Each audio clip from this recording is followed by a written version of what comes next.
I'm Don Bumer, Executive Director of Norfolk Botanical Garden. And we're sitting here in the perennial garden underneath the arbor that earlier in the spring was covered with Lady Banks roses.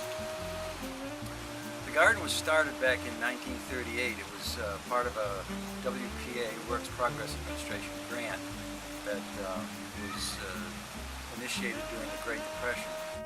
And over the years, it's had different challenges, it's had different successes. There have been numerous times that some people thought the gardens would go away, but the support from the community and the city has been constant throughout the years. Several years ago, we started a summer exhibit program, and we started out with a program called Tremendous Tree Houses, and that started to really change the demographic of the visitor that we had.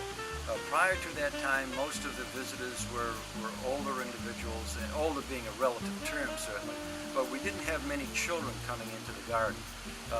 Children didn't have anything to do in the garden. They were generally told, don't run, don't play in the water, don't throw stones, all these different things that you don't ordinarily do in a garden.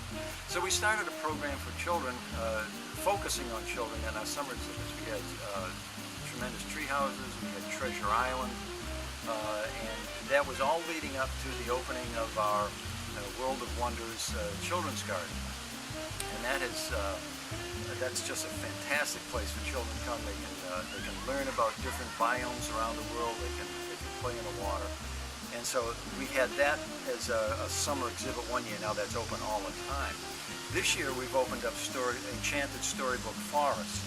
And this is a program where we've had a number of contractors and builders and designers come in and build their interpretation of different fairy tale stories. So we have the Little Red Riding Hood, we have Old MacDonald's Farm, we have There Was a Crooked Man with a Crooked Little House, Old Woman in the Shoe, Jack and the Beanstalk, and all of these have been constructed down in our Enchanted Forest.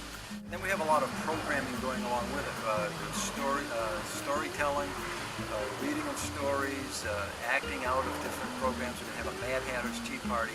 So there's just a lot that's going on with that particular summer exhibit this year here at the garden.